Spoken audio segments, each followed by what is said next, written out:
kita terdiri dari 1/3 daratan dan 2/3 lainnya adalah laut yang luas, dalam, dan misterius. Menyimpan bukan hanya kehidupan, tetapi kunci bagi ketahanan umat manusia. Assalamualaikum warahmatullahi wabarakatuh. Salam sejahtera bagi kita semua. Shalom, Om Swastiastu, Namo Buddhaya, salam kebajikan. Perkenalkan, kami tim SMK Negeri 1 Bandung bersama saya Haisya Karimah sebagai pembicara pertama, Angel Keisha sebagai pembicara kedua, dan Syahnas Fadila sebagai pembicara ketiga.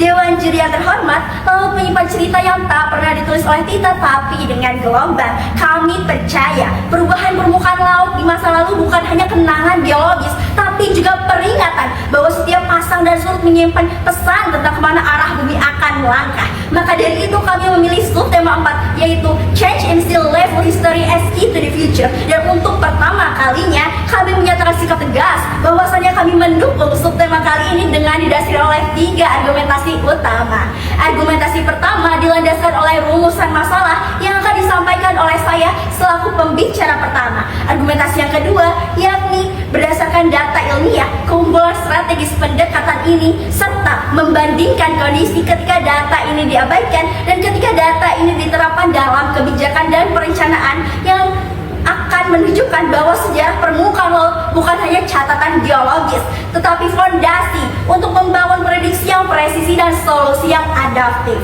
Dan pertanyaan selanjutnya yang harus dijawab adalah, setelah kita memiliki pengetahuan ini, apa yang bisa kita lakukan dan bagaimana manusia dapat membentuk masa depan yang lebih tangguh dengan sistem ini? Maka pertanyaan ini akan dijawab oleh argumentasi ketiga, yaitu dengan fokus pada bagaimana sistem prediksi berbasis sejarah laut ini dapat diintegrasikan dalam strategi ketahanan dan kesiapsiagaan masyarakat, penguatan infrastruktur pesisir, hingga pemanfaatan teknologi dalam mitigasi risiko. Inilah bentuk konkret dari ketahanan umat manusia dalam menghadapi kekuatan dinamis bumi dan sekaligus jalan menuju masa depan yang berkelanjutan seperti yang diangkat dalam tema besar debat ini. Dewan juri yang terhormat, laut berhak menyimpan sejarah, misteri, dan pola kehidupan umat manusia. Berdasarkan United States Geological Survey dalam makalah Sea Level Change in Geological Time, sejarah bumi ditandai oleh siklus rumah kaca dan rumah es yang terekam dalam naik turunnya permukaan laut, menegaskan bahwa laut bukan sekedar ruang perairan, melainkan arsip sejarah bumi itu sendiri. Secara struktural, laut memiliki kemiripan yang tidak kalah signifikan dibandingkan dengan daratan. Daratan memiliki gunung, laut pun memiliki gunung bawah laut seperti Vanuatu di Sulawesi Utara. Daratan memiliki lembah, maka laut pun memiliki Palu Mariana yang jauh lebih dalam. Daratan memiliki dataran tinggi, sementara laut memiliki dataran abisal di Samudra Atlantik Utara. Aktivitas tektonik pun tak hanya terjadi di daratan, melainkan juga membentuk hubungan tengah samudra dan palung laut, tempat di mana kerak bumi lahir dan kembali ke mantel bumi. Seperti halnya tanah daratan menyimpan fosil, laut pun memiliki lapisan sedimen yang menyimpan jejak waktu. Dilansir dari Science Direct, sedimen laut adalah endapan partikel seperti batu, tanah, dan sisa organisme yang terakumulasi secara alami tanpa terganggu angin, banjir, atau erosi seperti yang terjadi di daratan. Dewan juri yang terhormat, menurut survei geologi Amerika Serikat, lautan menutupi lebih dari 70% permukaan bumi. Sementara jurnal analisis dan klasifikasi sedimen permukaan dasar laut menyatakan bahwa lapisan dasar laut menyimpan data yang stabil dan utuh, menjadikannya penyimpan waktu paling setia. Setiap partikel sedimen mengendap sesuai waktu dan membentuk lapisan-lapisan sejarah yang rapi, sistematis, dan stabil. Dewan juri yang budiman, jika daratan bisa lupa pada sejarah karena kekacauan permukaan, maka laut justru menyimpan setiap perubahan dan ketenangan dengan presisi. Inilah mengapa laut bukan hanya ruang fisik, tetapi kunci bagi pemahaman sejarah, arah masa depan, dan ketahanan umat manusia itu sendiri. Namun ironisnya, meskipun laut telah menyiapkan catatan sejarah yang begitu banyak untuk kita umat manusia, kita seringkali gagal memanfaatkannya secara efektif. Prediksi yang terlambat atau tidak akurat bahkan telah menyebabkan kerugian besar baik dari segi ekonomi maupun nyawa manusia. Beberapa contoh kasus di Indonesia membuktikan satu hal, bahwasannya sistem prediksi dengan teknologi yang belum akurat dan peringatan dini yang andal, laut bisa berubah dari sahabat menjadi bencana mematikan. Dilansir dari kompas.com pada 22 longsoran bawah laut yang memicu tsunami di Selat Sunda. Bencana ini menewaskan sedikitnya 437 orang dan melukai sekiranya 14.000 lainnya. Dan tsunami ini terjadi tanpa didahului oleh gempa bumi sehingga tidak ada peringatan dini yang dikeluarkan. Dewan Juri yang budiman, mari kita kembali ke masa lalu, yaitu peristiwa yang membekas di masyarakat Indonesia. Pada 26 Desember 2004, Provinsi Aceh dilanda gempa bumi berkekuatan 9,1 hingga 9,3 magnitudo yang memicu tsunami dahsyat yang menewaskan lebih dari 160.000 orang lainnya dan menyebabkan kerusakan besar di wilayah pesisir dan Banda Aceh dan Melaboh. Menurut laporan media Indonesia, tragedi ini menjadi bukti bahwasannya saat itu Indonesia belum memiliki sistem peringatan dini tsunami yang efektif. Gelombang datang hanya dalam 15 hingga 30 menit setelah gempa, sementara jalur evakuasi dan mitigasi bencana belum tersedia secara memadai. Dewan Juri yang budiman, semua tragedi ini memiliki satu benang merah: kegagalan sistem prediksi dan lemahnya peringatan dini. Dan ini bukan karena laut tidak memberikan tanda, tapi karena kita tidak pernah benar-benar mau membaca sejarahnya. Faktanya, sistem prediksi yang akurat bukanlah kemewahan, tapi kebutuhan. Dan ketika sistem itu tidak ada atau tidak berfungsi secara maksimal, taruhannya adalah nyawa manusia dan wilayah pesisir. Maka pertanyaannya, adakah negara yang berhasil meminimalisir kondisi ini dan bagaimana caranya? Jawabannya adalah Jepang, yang terbukti berhasil memanfaatkan catatan sejarah laut untuk perakiraan cuaca kelautan dan mitigasi bencana pesisir. Untuk itu saya serahkan kepada pembicara kedua yang akan memaparkan bagaimana sejarah laut bekerja sebagai sistem prediksi dan mengapa sistem itu adalah solusi yang tak bisa lagi kita tunda. Kepada pembicara kedua, Angel Keisha, saya persilahkan. Jika kita ingin memahami masa depan, maka kita harus mendengarkan bisikan masa lalu. Lautan bukan hanya tentang air yang luas, ia adalah rahasia yang menyimpan rahasia perubahan iklim selama ribuan tahun. Dan hari ini kita tidak hanya membaca sejarah itu, tapi menggunakannya untuk menyelamatkan masa depan kita. Seperti yang telah disampaikan oleh rekan saya, negara seperti Jepang telah berhasil memanfaatkan sistem prediksi berbasis data laut masa lalu untuk perencanaan adaptasi iklim. Dewan Juri yang terhormat, keberhasilan Jepang dalam memanfaatkan data historis permukaan laut sejalan langsung dengan substansi subtema 4 dari Geodebat FITB 2025, yaitu Change in Sea Level History as a Key to the Future, di mana pemahaman terhadap permukaan laut masa lalu melalui catatan geologis, fosil, dan model iklim dapat digunakan untuk memetakan pola alami dan merancang strategi adaptasi yang lebih tepat. Catatan sejarah perubahan laut masa lalu dikumpulkan dari data geologi seperti lapisan sedimen, inti es, catatan batu karang, dan isotop oksigen dalam fosil laut. Dewan Juri yang terhormat, dan ini digunakan dalam model yang sangat kompleks, yaitu climate models berbasis machine learning dan superkomputasi yang menganalisis tren kenaikan suhu global, aktivitas lempeng tektonik, kecepatan pencairan es kutub, hingga fluktuasi alami iklim dari ribuan tahun yang lalu. Dewan Juri yang terhormat, dari sinilah lahir sistem prediktif yang bisa meramalkan dengan akurasi tinggi bukan hanya bahwa permukaan laut akan naik, tapi kapan, seberapa cepat, dan seberapa dalam dampaknya bagi masyarakat pesisir. Dewan Juri yang terhormat, mari kita bandingkan dua dunia. Satu, belajar dari sejarah laut, dan satunya lagi terus menantang ombak tanpa peta dan arah. Poin yang pertama, Dewan Juri yang terhormat, tanpa pemanfaatan catatan sejarah laut, kebijakan iklim tak ada ubahnya seperti berjudi dengan cuaca. Segala keputusan dibuat dalam kabut, spekulatif, reaktif, dan seringkali terlambat. Kita menunggu krisis untuk bergerak, kita membangun tanpa peringatan, dan ketika bencana datang, kita hanya bertanya, kenapa kita tidak menyadari itu lebih awal? Namun dengan catatan sejarah laut, Dewan Juri, kebijakan akan menjadi alat kendali. Dari sinilah lahir sistem permukaan laut yang prediktif, Dewan Juri. Semua berbasis data geologis,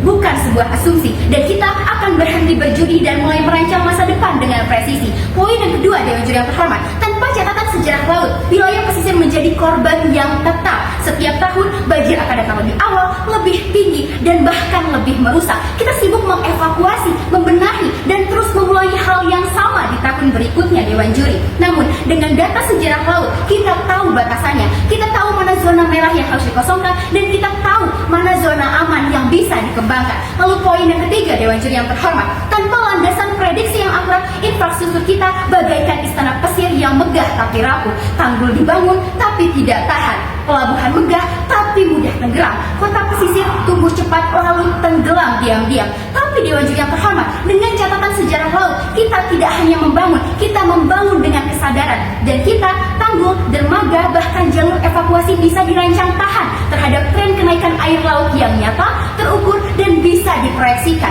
Ini bukan mimpi Dewan Juri yang terhormat, ini sudah dilakukan oleh negara seperti Jepang. Lalu poin yang keempat atau poin yang terakhir, dalam kehidupan ekonomi dan sosial, tanpa kesiapsiagaan, migrasi massal bisa saja terjadi Dewan Juri yang terhormat. Nelayan kehilangan lautnya, petani kehilangan tanamannya, anak-anak kehilangan sekolahnya. Sebuah rantai kehancuran sosial akan terjadi hanya karena kita tidak mau membaca sejarah laut masa lalu Dewan Juri. Tapi dengan pendekatan yang historis, kita bisa mengatur semuanya. Edukasi masyarakat jalan, tata ruang lebih adaptif, dan yang paling penting, adaptasi terjadi sebelum kehancuran, bukan setelahnya. Dewan Juri yang terhormat, hal ini dibuktikan oleh Jepang yang pasca tsunami 2011 memperkuat sistem kelautannya dengan pendekatan prediktif berbasis sejarah laut Dewan Juri. Dilansir dari Ocean Ice Jepang 2023, sebuah perusahaan kelautan berbasis teknologi tinggi menggunakan superkomputer yang tadi saya sebutkan dan juga model numerik fisika kelautan yang memanfaatkan data historis permukaan laut, arus, suhu, dan pasang surutnya. Teknologi ini mampu melakukan simulasi laut dengan resolusi 2 km mesh Dewan Juri yang terhormat, yaitu ukuran perhitungan dalam model digital laut yang semakin kecil artinya semakin detail. Dengan mesh 2 km artinya setiap area laut dihitung dan dipetakan dalam potongan kecil 2 km dikali 2 km. Ini berbeda dengan standar global Dewan Juri yang terhormat yang masih menggunakan 10 km. Hasilnya, Jepang mampu menghasilkan prediksi yang sangat detail terkait potensi gelombang besar, jalur arus laut, hingga serta wilayah yang paling terdampak oleh perubahan laut itu sendiri. Lalu Dewan Juri yang terhormat, menurut Japan Meteorological Agency atau JMA 2022, Jepang mengoperasikan lebih dari 62 observatorium laut, mengumpulkan data suhu laut, ketinggian gelombang, dan arus pasang setiap hari yang kemudian ini digunakan dalam perakiraan cuaca kelautan dan mitigasi bencana pesisir. Dewan Juri yang terhormat, dan ini adalah contoh nyata bahwa memahami masa lalu bukan tentang sejarah, tapi tentang membangun sistem peringatan, kebijakan ruang pesisir, dan ketahanan iklim secara terukur. Jepang membuktikan bahwa ketika data historis laut disandingkan dengan teknologi prediksi yang modern, kita tidak hanya mengetahui kapan laut akan naik, tapi kita bisa mempersiapkan diri sebelum ia datang. Dewan Juri, kita lebih sering reaktif daripada reflektif. Kita biarkan air naik lalu terburu-buru menyusun rencana. Padahal sejarah laut telah berbicara ribuan tahun lalu, tapi kita mendengarkannya hanya ketika bencana itu datang menggedor pintu. Namun, bagaimana dengan negara-negara yang belum menerapkan potensi luar biasa dari catatan sejarah laut ini? Akankah kita lagi-lagi menghadapkan bencana tanpa mendapatkan peringatan dini? Akankah lagi-lagi Dewan Juri kita memilih pendekat memperbaiki daripada mencerah? Kita sedang duduk di atas tabang informasi yang belum digali. Alih-alih hanya merespon bencana, kita harus menjadi bangsa yang mampu membaca tanda-tanda alam sebelum bencana itu datang. Dan inilah saatnya menjadikan data geologi sebagai senjata pertahanan kita dalam menghadapi krisis iklim. Memahami masa lalu bukan hanya tentang mengenang, ini tentang mengendalikan masa depan. Dan ketika kita sudah mengetahui prediksi dari sistem yang begitu akurat ini, pertanyaannya bukan lagi apa yang terjadi, tapi apa yang bisa kita lakukan, bagaimana manusia dapat membentuk masa depan yang lebih tangguh dengan sistem ini. Pertanyaan inilah yang akan dijawab secara strategis oleh pembicara ketiga kami, Syahnas Fadila. Kita perlu mengubah cara pandang kita bahwa memahami laut bukan hanya tugas akademisi, bukan hanya tugas para nelayan, bukan hanya tugas pemerintahan. Memahami sejarah laut adalah tanggung jawab kolektif, karena laut menyimpan lebih dari sekedar ombak. Ia menyimpan arah masa depan. Dewan Juri yang terhormat, pembicara pertama kami telah membuka wawasan bahwa laut bukan hanya sekedar ruang perairan, melainkan penyimpan sejarah, pengatur iklim, serta sumber kehidupan. Dan kami menegaskan di sini bahwa laut menyimpan catatan geologis masa lalu yang sangat berharga untuk memahami arah perubahan bumi. Selanjutnya, pembicara kedua kami pun telah menjelaskan lebih dalam tentang argumentasi tersebut dengan menunjukkan bahwa catatan sejarah laut atau sejarah naik turunnya permukaan laut dalam sistem prediksi ilmiah yang terbukti mampu memberikan peringatan terhadap bencana yang lebih adaptif dan juga presisi. Ia membandingkan bagaimana jika suatu negara mengabaikan sistem ini cenderung lebih reaktif dan penuh kerugian, sementara negara yang mampu mengintegrasikannya dalam sebuah kebijakan sistem ataupun regulasi seperti Jepang mampu meminimalkan korban bencana dan membangun ketahanan jangka panjang. Karena itu, perubahan paradigma berpikir mutlak diperlukan di sini, bahwa laut bukan hanya tentang sumber daya, tetapi juga sumber pengetahuan, dan bahwa sejarah permukaan laut bukan hanya sekedar catatan geologis, tetapi peringatan strategis tentang bagaimana kita seharusnya hidup dan juga bertahan. Namun di sini, setelah kita mengetahui prediksi dari sistem yang begitu canggih dan akurat ini, pertanyaannya apa yang bisa kita lakukan dan bagaimana manusia dapat membentuk masa depan yang lebih tangguh terkait sistem ini. Pertama, Dewan Juri yang terhormat, kita tidak bisa berbicara mengenai mitigasi bencana jika masyarakat saja tidak dilibatkan sejak awal. Maka langkah pertama yang kami tawarkan di sini adalah membangun literasi iklim berbasis lokal dengan pendekatan biaya yang lebih rendah, namun dampaknya tinggi. Dilansir dari Badan Nasional Penanggulangan Bencana BNPB 2023, masyarakat pesisir di Indonesia masih cenderung pasif dalam menghadapi bencana karena kurangnya pemahaman tentang mitigasi resiko. Sehingga pertama, Dewan Juri, kami mengusulkan pengadaan modul pembelajaran sederhana berbasis infografik dan video yang dijalankan lewat kegiatan rutin desa seperti Posyandu, Karang Taruna, pengajian maupun kelompok nelayan. Dalam aspek integrasi ketahanan berdasarkan kesiapsiagaan masyarakat, modul ini bisa didistribusikan oleh relawan Badan Penanggulangan Bencana Daerah atau BNPB ataupun kader desa yang telah dilatih oleh BMKG melalui program pelatihan komunitas tanggap cuaca yang sudah berjalan sejak 2022 yang mencakup 3 aspek utama. Pertama, pengenalan tren permukaan laut di daerah pesisir. Kedua, pemahaman siklus pasang surut air laut. Serta yang terakhir adalah latihan evakuasi dini berbasis simulasi sederhana.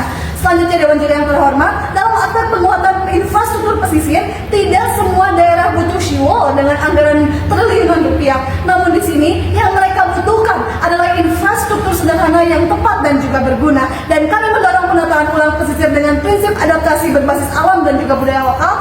Seperti contohnya, Dewan Juri yang terhormat, pertama, penanaman mangrove di daerah rawan abrasi seperti Damar dan Subang yang menurut data Kementerian Lingkungan Hidup dan Kehutanan Republik Indonesia 2023 dapat menurunkan tinggi gelombang hingga 66% dari area 100 meter.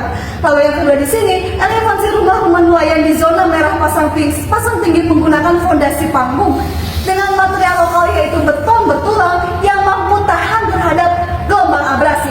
Lalu yang terakhir di sini, jalur evakuasi diberi tanda visual berbasis warna yang mudah dimengerti oleh semua usia, dicat di jalan utama desa, bukan hanya sekedar di peta. Infrastruktur seperti ini tentunya dapat dibangun lewat kolaborasi antara dengan desa, corporate social responsibility CSR atau perusahaan setempat maupun program padat karya. Dalam era digital ini, Dewan Juri, perlu kami tekankan di sini bahwa teknologi tidak harus mahal mewah. Yang terpenting adalah tepat sasaran. Maka dalam aspek pemanfaatan teknologi dalam mitigasi risiko, kami harus memikirkan teknologi ramah akses dan distribusinya yang merata. Dilansir dari BMKG 2022, aplikasi info BMKG telah menerima lebih dari 1 juta pengguna. Namun, penetrasi di wilayah pesisir terpencil masih sangat rendah. Kami mengusulkan agar informasi tren permukaan laut dan perakiraan pasang surut air laut dengan mekanisme seperti ini, Dewan Juri. Pertama, dikirimkan melalui SMS broadcast atau dari operator lokal di seluruh wilayah Indonesia tanpa perlu koneksi internet, terutama pada musim angin barat dan cuaca ekstrim. Lalu yang kedua di sini disediakan dalam bentuk poster perakiraan mingguan yang dikirim melalui balai desa, pelabuhan kecil, dan warung nelayan. Lalu yang ketiga di sini diperkuat dengan radio komunitas atau mobile speaker yang dibacakan oleh relawan BPBD yang telah dilatih oleh BMKG. Dengan begitu, teknologi tak lagi menjadi eksklusif di sini, yang benar-benar menjadi alat yang merata manfaatnya. Sepanjang pemaparan ini, Dewan Juri, kita tidak hanya membahas laut sebagai fenomena alam, tetapi sebagai sumber penentu arah masa depan. Kami menyatakan bahwa catatan sejarah permukaan laut adalah fondasi untuk membangun ketahanan manusia di tengah badai perubahan iklim.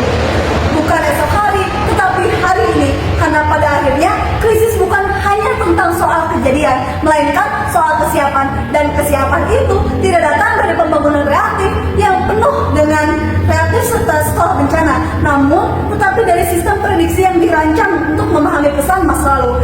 Kami tidak menawarkan solusi langit, kami menawarkan langkah kaki yang bisa dimulai dengan tanah-tanah pesisir kita.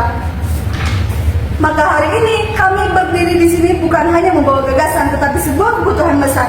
Kekuatan sejarah laut yang telah lama kita abaikan di sini, ketika pendekatan ini mulai dijalankan, ketahanan manusia tidak lagi menjadi proyek sesaat, melainkan warisan kolektif yang hidup, tumbuh, dan menyelamatkan.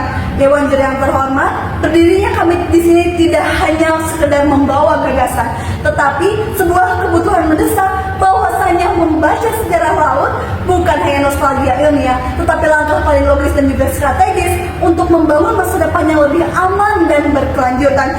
Karena dalam dunia yang terus berubah, yang bertahan bukanlah siapa yang paling kuat, tetapi siapa yang paling siap. Sekali lagi, kami menyatakan sikap tegas bahwasanya kami mendukung subtema 4 Change in Sea Level Security to the Future dengan argumentasi-argumentasi yang telah dielaborasikan oleh pembicara pertama, kedua, dan juga saya, pembicara ketiga. Dengan gagasan ini, kami mampu dan juga optimis dapat menjawab dan juga dapat mempertanggungjawabkan argumentasi kami secara akademis. Saya harap Bapak Ibu Dewan Juri dapat mempertimbangkan argumentasi kami. Sekian dari tim SMP Negeri 1 Bandung. Terima kasih. Wassalamualaikum warahmatullahi wabarakatuh.